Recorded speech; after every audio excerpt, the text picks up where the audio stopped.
Hello students, आज हम wave optics में नेक्स्ट टॉपिक देखेंगे।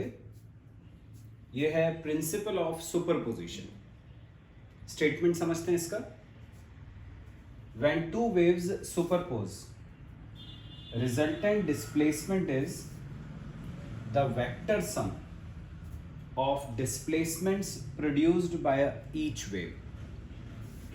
सपोज एक वेव है जो ऐसे ट्रैवल कर रही है। जब ये वेव यहाँ ट्रैवल करती है तो यहाँ जो मीडियम के पार्टिकल्स प्रेजेंट होते हैं, इनमें ये डिस्प्लेसमेंट प्रोड्यूस करती है। फॉर एग्जांपल, जैसे एक डोरी है, उसको अपन ने दो एंड्स पे बांध दिया।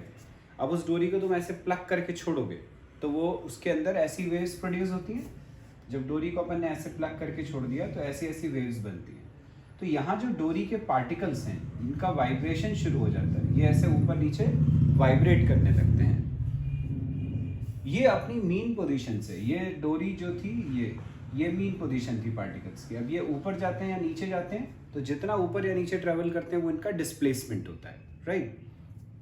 तो सुपरपोजिशन ये प्रिंसिपल ये कहता है कि यदि मान लो एक वेव ऐसी जा रही है और सपोज उसके ऊपर एक और वेव आ गई, ये एक और वेव आ गई। एक वेव ने डिस्प्लेसमेंट प्रोड्यूस करा सपोज y1, दूसरी वेव ने डिस्प्लेसमेंट प्रोड्यूस करा y2। तो प्रिंसिपल ऑफ सुपरपोजिशन क्या कहता है कि जो रिजल्टेंट डिस्प्लेसमेंट होता है y, वो जितने भी ऐसी वेव्स डिस्प्लेसमेंट प्रोड्यूस कर रही है उनका वेक्टर सम होता है। वेक्टर सम होता है मतलब टोटल डिस्प्लेसमेंट निकालते समय हमें डायरेक्शन का भी ध्यान रखना है। तो y इक्वल टू हो जाएगा y1 plus y2 plus y3 plus dot dot dot yn। ये होता है रिजल्टेंट डिस्प्लेसमेंट। अब यदि सपोज दोनों वेव सेम डायरेक्शन में है,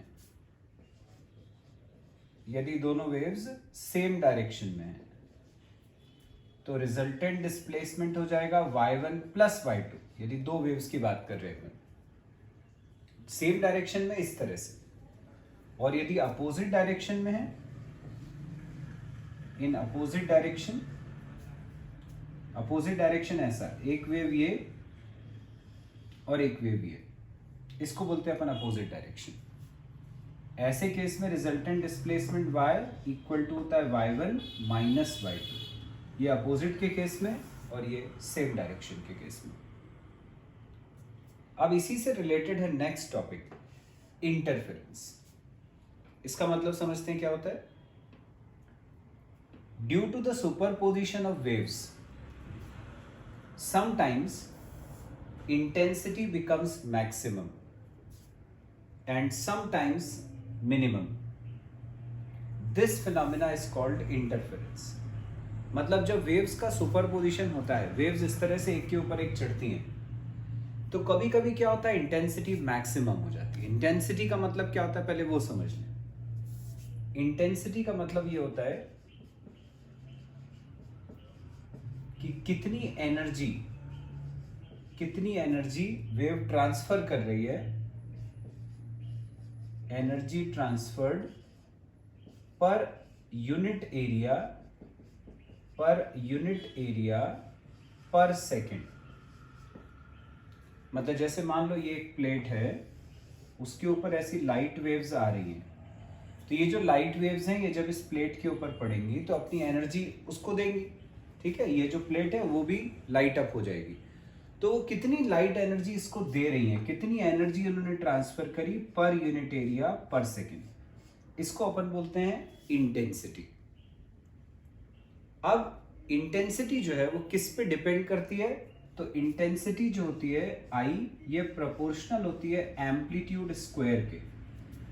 हमने 11th क्लास में पढ़ा है एम्पलीट्यूड का मतलब होता है मैक्सिमम डिस्प्लेसमेंट। जैसे अपन ये वेव को बनाते हैं तो इसका मैक्सिमम डिस्प्लेसमेंट कहाँ होता है वो देखें। जैसे ये वेव अपन ने बनाई, ये इसकी मीन पोजीशन, ये है इसका मैक्सिमम डिस्प्लेसमेंट, बीचों बीच ये सबसे बड़ा डिस्प्लेसमेंट होता है। तो ये जो मैक्सिमम डिस्प्लेसमेंट है उसको अपन बोलते हैं एम्पलीट्यूड, और इंटेंसिटी जो है ये एम्पलीट्यूड स्क्वायर के प्रोपोर्शनल होती है।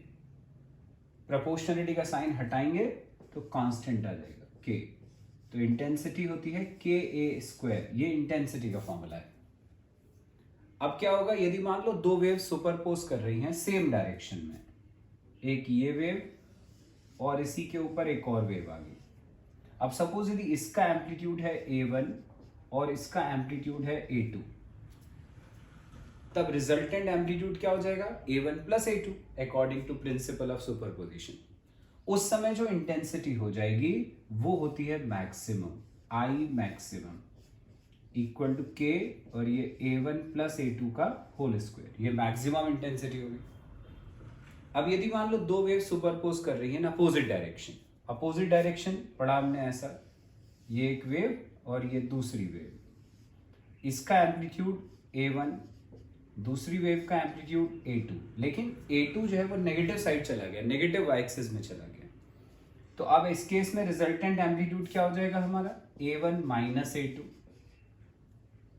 अब रख दें अपन यहाँ A की जगह A1 माइनस A2, तो I मिनिमम ये हो जाएगा K A1 माइनस A2 का स्क्वायर। आगे I मैक्सिमम और I मिनिमम। अब अपन इन दोनों का रेशो निकालने यदि, तो I maximum upon I minimum equal to K से K कट जाएगा, तो A1 प्लस A2 का whole square upon A1 minus A2 का होल स्क्वायर। ये आ गया I मैक्सिमम और I मिनिमम का रेशियो। तो इंटरफेरेंस का मतलब ये होता है दो वेव्स के सुपरपोजिशन की वजह से कभी कभी इंटेंसिटी मैक्सिमम हो जाती है और कभी कभी इंटेंसिटी मिनिमम हो जाती है। इस तरह से इंटेंसिटी का मैक्सिमम और मिनिमम होना due to the superposition of waves is called interference. इसको अपन बोलते हैं इंटरफेरेंस। नेक्स्ट टॉपिक है बच्चों मैथमेटिकल ट्रीटमेंट ऑफ इंटरफेरेंस। जो अभी अपन ने इंटरफेरेंस का मीनिंग समझा, अब हम उसी की कंडीशन मैथमेटिकली डिराइव करेंगे। देखेंगे कि कब इंटरफेरेंस में इंटेंसिटी मैक्सिमम अपन को मिलती है और किस कंडीशन में ये मिनिमम हो जाती है। सपोज एक वेव की इक्वेशन है, let displacement equation of a wave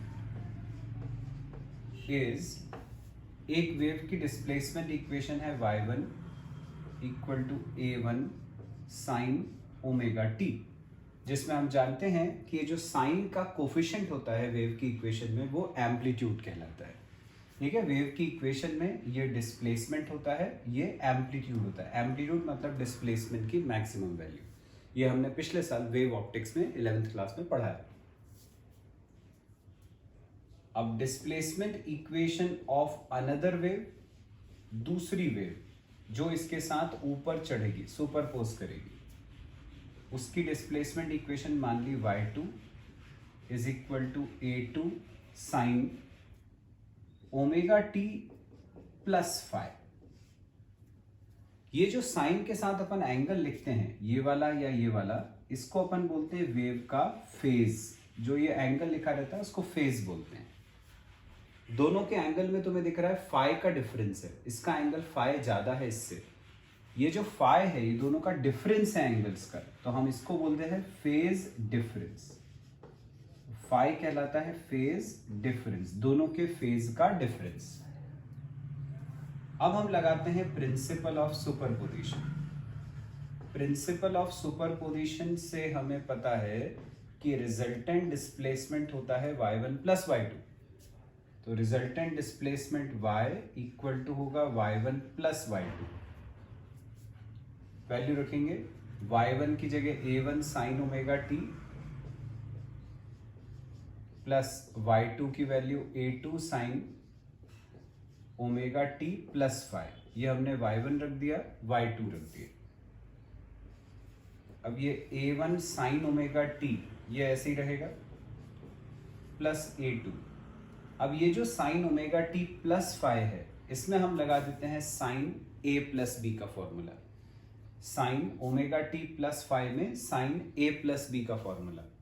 sign A plus B होता है sine A cos B plus cos A sine B. ये हमने साइन A प्लस बी लगा दिया इसमें, तो y इक्वल टू हो जाएगा A1 sine omega T plus A2। Bracket खोलेंगे तो sine omega T cos five plus A2 cos omega T sine phi, यहां तक आ गया। अब हम ऐसा कर सकते हैं कि इसमें जो साइन ओमेगा टी वाली दो टर्म्स हैं, ये दोनों, इसमें से साइन ओमेगा टी कॉमन निकाल लेते हैं तो बचेगा A1 plus A2 cos phi into sine omega T plus A2 sine phi cos omega t, A2 sine phi cos omega t, यहां तक आ गए। इसको हमने एक इक्वेशन सपोज कर लिया, let this be equation number 1। अब बच्चों क्या होता है जब दो वेव सुपरपोज करती हैं, जैसे एक ये वेव है, इसके ऊपर यदि एक दूसरी वेव चढ़ गई तो ये दोनों मिलकर एक रिजल्टेंट वेव बनाती है। ये एक रिजल्टेंट वेव बनती है। अब अपन को पता है वेव की इक्वेशन इस फॉर्म की होती है, ए साइन ओमेगा टी या A sine omega T plus five. तो इसका मतलब यदि दोनों के कॉम्बिनेशन से भी अपन को वेव मिल रही है तो ये जो अपनी रिजल्टेंट इक्वेशन बनी है वो भी तो वेव की इक्वेशन के फॉर्म में होनी चाहिए, क्योंकि दो वेव के सुपरपोजिशन से एक वेव बनती है। तो ये जो रिजल्टेंट इक्वेशन मिली है वो भी वेव की इक्वेशन के समान होनी चाहिए, इसके समान होनी चाहिए। तो हम इस इक्वेशन को उस फॉर्म में लाने की कोशिश करते हैं। कैसे ला सकते हैं? देखो, A1 plus A2 cos five को हमने सपोज कर लिया, let A1 plus A2 cos phi equal to capital A cos theta, ये सपोज कर लिया। और ये जो A2 साइन फाइव है इसको हमने मान लिया कैपिटल A साइन थीटा, ये अपन ने सपोज कर लिया। यहां पर ये जो कैपिटल A है इसको अपन ने लिया है रिजल्टेंट एम्पलीट्यूड। रिजल्टेंट एम्पलीट्यूड, दो वेव्स के सुपरपोजिशन के बाद ये जो रिजल्टेंट वेव बनी उसका ये जो मैक्सिमम डिस्प्लेसमेंट है इसको हम बोलेंगे रिजल्टेंट एम्पलीट्यूड, वो हमने कैपिटल ए सपोज कर लिया। तो अब मैं इसकी जगह पर रखता हूं ए कॉस थीटा और इसकी जगह पर रखता हूं ए साइन थीटा। तो देखें क्या आ जाता है, तो y इक्वल टू हो जाएगा इसकी जगह A cos theta sine omega T ऐसे ही है, प्लस इसकी जगह पर A sine theta cos omega T ऐसे ही है।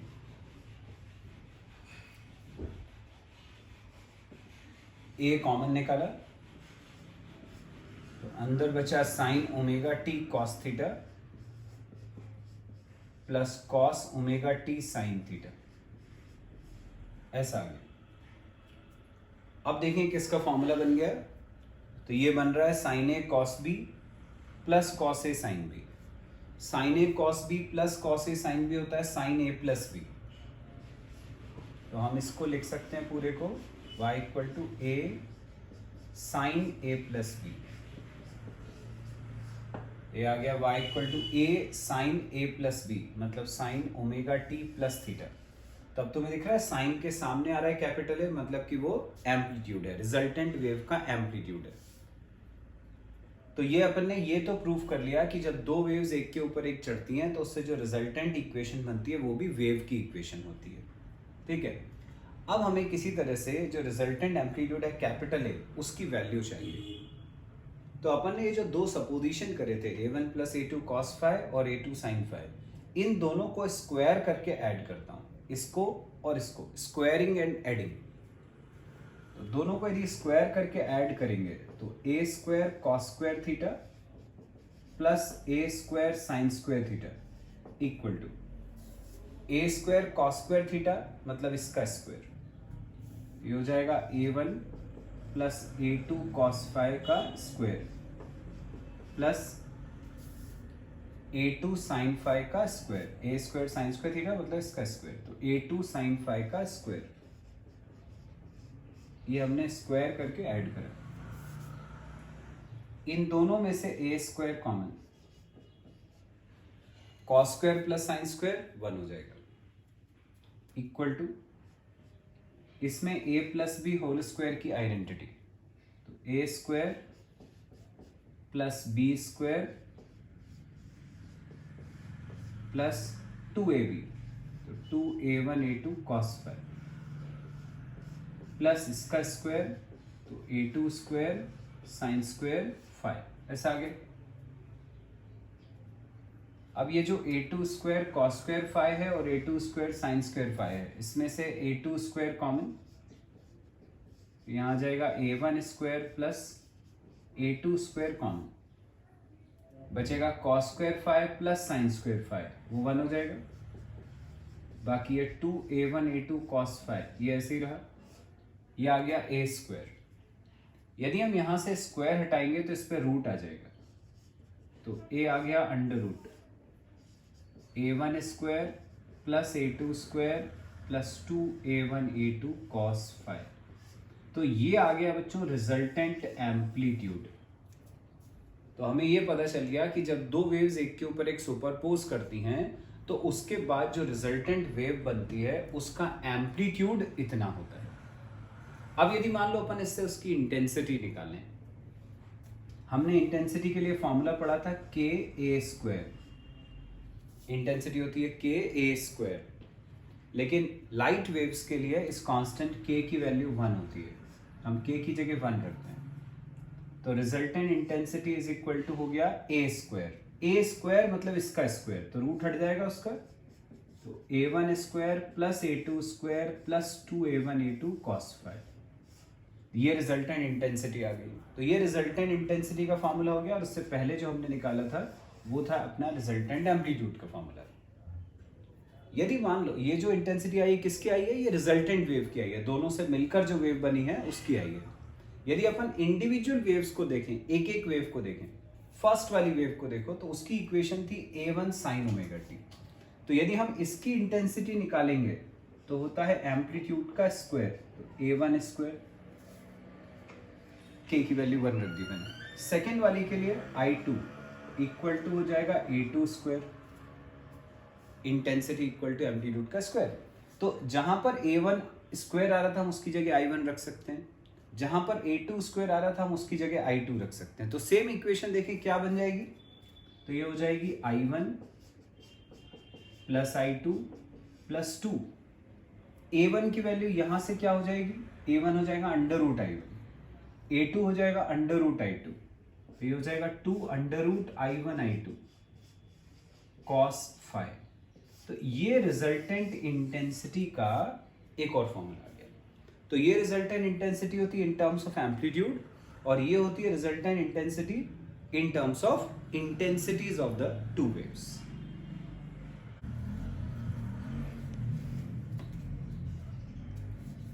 अब बच्चों उसी टॉपिक में है कंस्ट्रक्टिव एंड डिस्ट्रक्टिव इंटरफेरेंस। हम देख रहे थे मैथमेटिकल ट्रीटमेंट ऑफ इंटरफेरेंस, उसी के अंदर आता है ये कंस्ट्रक्टिव एंड डिस्ट्रक्टिव इंटरफेरेंस।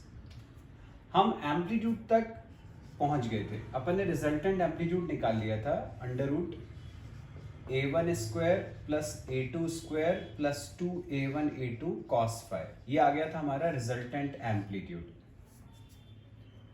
अब मैंने बताया था कि इंटेंसिटी जो है वो एम्पलीट्यूड स्क्वायर के बराबर होती है, तो एम्पलीट्यूड स्क्वायर मतलब ये रूट हटा दें अपन, तो ये हो गया A1 square plus A2 square plus 2A1 A2 cos phi, ये इंटेंसिटी आ गई। अब तुम्हें दिख रहा है कि जो इंटेंसिटी की वैल्यू है वो इस कॉस फाइव की वैल्यू पर डिपेंड कर रही है। तो यदि मान लो तुम्हें इंटेंसिटी ज्यादा चाहिए तो कॉस फाइव ज्यादा होना चाहिए, इंटेंसिटी मिनिमम चाहिए तो कॉस फाइव मिनिमम होना चाहिए। तो हम ये दो कंडीशन लेंगे, एक बार मैक्सिमम वाली और एक बार मिनिमम वाली। तो अपन लेते हैं सबसे पहले मैक्सिमम वाला केस। फॉर आई मैक्सिमम, यदि हमें इंटेंसिटी मैक्सिमम चाहिए, यदि आई मैक्सिमम चाहिए तो कॉस की वैल्यू मैक्सिमम होना चाहिए। कॉस की मैक्सिमम वैल्यू 1 होती है, तो cos phi equal to 1, cos phi की जगह 1 रख देंगे, तो आई आ जाएगा A1 square plus A2 square plus 2A1 A2 cos five 1 हो गया। अब ये फॉर्मूला बन गया, दिख रहा है तुम्हें, A square plus B square plus 2AB, तो A plus B whole square, तो A1 प्लस A2 का होल स्क्वायर, ये आ गया हमारा I मैक्सिमम। तो ये मैक्सिमम इंटेंसिटी हुई। जब इंटेंसिटी मैक्सिमम हो जाती है उस फिनोमिना को अपन बोलते हैं कंस्ट्रक्टिव इंटरफेरेंस। तो इंटरफेरेंस मैंने क्या बोला था, जब दो वेव सुपरपोज करती हैं तो कहीं पर इंटेंसिटी मैक्सिमम हो जाती है, कहीं पर मिनिमम हो जाती है। जब ये मैक्सिमम होती है उस समय जो इंटरफेरेंस होता है उसको अपन बोलते हैं कंस्ट्रक्टिव इंटरफेरेंस। तो आई मैक्सिमम हो गया, मतलब कि यहां पर इंटरफेरेंस हो गया कंस्ट्रक्टिव, तो ये आ गया कंस्ट्रक्टिव इंटरफेरेंस। अब इंटरफेरेंस कंस्ट्रक्टिव कब हुआ, जब हमने cos फाई को कितना लिया था, हमने cos फाई को लिया था 1। अब अपन ये सोचेंगे कि cos फाई की वैल्यू 1 होने के लिए फाई क्या क्या होना चाहिए। तो cos फाई यदि 1 है तो फाई की वैल्यू क्या क्या होनी चाहिए, 0 रखोगे तो cos 0 1 होता है, फिर उसको 2 पाई के डिफरेंस पे लेते जाओ, 360 डिग्री के डिफरेंस पे 2 पाई रखोगे तो 1 होगा, फिर 2 पाई ले लो, 4 pi 6 pi dot dot dot. In general अपन लिख सकते हैं इसको 2n पाई। तो फाई की वैल्यू यदि 2n पाई होती है तो इंटरफेरेंस कंस्ट्रक्टिव होता है। यहां पर n की वैल्यू क्या क्या पॉसिबल है, 0 1 2 3 डॉट डॉट डॉट। n को रखा 0 तो पहली वाली वैल्यू आ जाएगी, n को रखा 1 तो सेकेंड वाली वैल्यू हो गई, थर्ड वाली 2 रखा तो 2 to the 4 पाई हो गया। तो n की वैल्यू इसमें रखते जाओगे तो ये सारे एंगल्स मिलते जाएंगे। तो ये कंडीशन आ गई कंस्ट्रक्टिव इंटरफेरेंस के लिए। तो कंस्ट्रक्टिव इंटरफेरेंस के लिए हमें फाई पता चल गया 2n पाई होना चाहिए। ये जो फाई है मैंने शुरू में बताया था कि इसको अपन बोलते हैं फेज डिफरेंस, फेज डिफरेंस। अब मैं निकालता हूं इससे पाथ डिफरेंस। अभी मैंने निकाला फेज डिफरेंस, अब मैं निकाल रहा हूं पाथ डिफरेंस। तो सबसे पहले तो पाथ डिफरेंस का मतलब समझ लें क्या होता है। सपोज जैसे ये दो स्लिट्स हैं, स्लिट का मतलब होता है छेद, दो होल्स। यहां से एक लाइट वेव जो है वो मान लो इस स्क्रीन तक ट्रेवल कर रही है और एक लाइट वेव यहां से स्क्रीन तक ट्रेवल कर रही है। ये वाली जो लाइट वेव है वो तुम्हें दिख रहा है ज्यादा लंबा पाथ ट्रेवल कर रही है, जबकि दूसरी वाली जो है वो छोटा पाथ ट्रेवल कर रही है। तो ये दोनों के पाथ में जो डिफरेंस है उसको अपन बोलते हैं पाथ डिफरेंस। दोनों जो पाथ एक्वायर कर रहे हैं उनके पाथ का जो डिफरेंस है उसको बोलते हैं पाथ डिफरेंस। तो यदि मान लो दोनों का पाथ डिफरेंस x है, यदि पाथ डिफरेंस x है और ये जो दो वेव्स हैं उनका फेज डिफरेंस मान लो फाई है, फेज डिफरेंस फाई है और पाथ डिफरेंस x है, तो फाई और x में रिलेशन होता है, फाई इक्वल टू होता है 2 पाई x अपॉन लैम्डा। ये रिलेशन होता है between phase difference and path difference. अब फाई की वैल्यू कंस्ट्रक्टिव इंटरफेरेंस के लिए हमें पता है 2n पाई है, तो जहां पर फाई आ रहा है हम उसकी जगह पर 2n पाई रख सकते हैं और उससे x निकाल सकते हैं। तो फाई की जगह रखते हैं 2n पाई, यहां रखा हमने फाई को 2n पाई, इक्वल टू में है 2 pi x upon lambda, 2 pi x upon lambda. ये 2 से ये 2 कट गया, पाई से ये पाई कट गया, तो x की वैल्यू आ गई n इंटू लैम्डा, ये x आ गया। इसका मतलब कंस्ट्रक्टिव इंटरफेरेंस के लिए दो वेव्स के बीच में फेज डिफरेंस इतना होना चाहिए और पाथ डिफरेंस इतना होना चाहिए।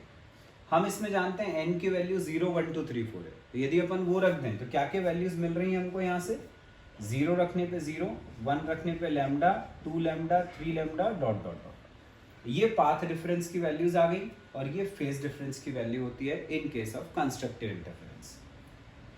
चलो अब अपन देखते हैं, अभी हमने इंटेंसिटी को मैक्सिमम लिया था तो हमने कॉस की वैल्यू 1 ली थी। अब ये इंटेंसिटी अपन चाहते हैं कि मिनिमम हो, कम से कम हो।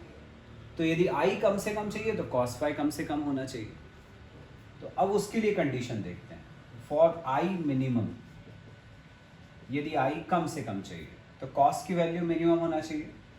अब कॉस की मिनिमम वैल्यू होती है -1, तो कॉस फाई हो जाएगा -1, कॉस फाई की जगह रख देते हैं -1, तो आई मिनिमम आ गया a1 square plus a2 square, cos phi की जगह रखना है -1, तो ये हो जाएगा -2a1 a2।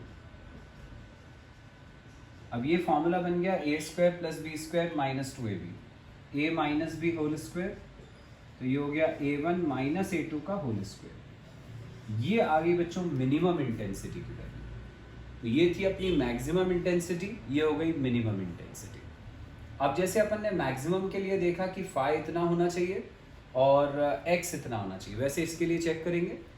जब इंटेंसिटी मिनिमम होती है उस समय जो इंटरफेरेंस होता है उसको हम बोलते हैं डिस्ट्रक्टिव इंटरफेरेंस। ठीक है, जब मैक्सिमम था तो उसको हमने बोला था कंस्ट्रक्टिव, जब मिनिमम आ रहा है तो हम इसको बोलते हैं डिस्ट्रक्टिव इंटरफेरेंस।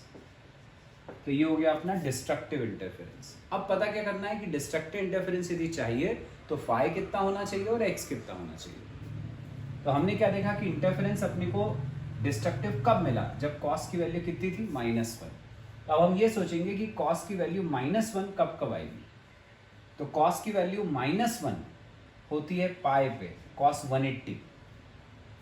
फिर जैसे मैंने इसमें बोला था 2 पाई जोड़ते जाओ, वैसे इसमें जोड़ते जाओ, पाई फिर 3 पाई 5 पाई डॉट डॉट डॉट।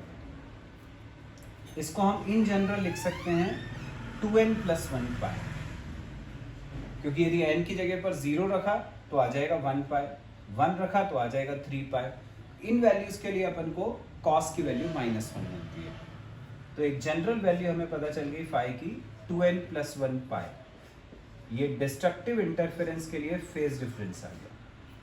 यहाँ पर n वही 0 1 2 3 होता है, 0 1 2 3 डॉट डॉट डॉट। तो फेज डिफरेंस तो पता चल गया। अब फेज डिफरेंस और पाथ डिफरेंस में रिलेशन चाहिए, वही x निकालना। तो फाई वाला फॉर्मूला लगाएंगे, phi equal to 2 pi x upon lambda. Phi की वैल्यू रखी 2n+1 पाई, ये रिलेशन यही वाला जो अभी बताया था। फाई की जगह रखा 2n+1 पाई इक्वल टू में है 2 पाई x अपॉन लेमडा। पाई से पाई कट गया, x की वैल्यू आ गई 2n+1 लेमडा बाई 2, ये x निकल आया। ये पाथ डिफरेंस हो गया फॉर डिस्ट्रक्टिव इंटरफेरेंस। यदि हम n की जगह पर वैल्यू रखें 0 1 2 3 4 तो देखें क्या क्या आ जाएगा। 0 रखोगे तो 1 लेमडा बाई 2, 1 रखोगे तो 2 + 1 3 lambda by 2, 5 lambda by 2 dot dot dot. मतलब कि जब भी लेमडा बाई 2 के सामने वाला नंबर ऑड होगा 1 3 5 7, तब अपन को इंटरफेरेंस डिस्ट्रक्टिव मिलेगा, इंटेंसिटी मिनिमम मिलेगी। तो आ गया बच्चों ये कंस्ट्रक्टिव और डिस्ट्रक्टिव इंटरफेरेंस। पूरा अपन ने इसका जो मैथमेटिकल कंसेप्ट था वो समझ लिया।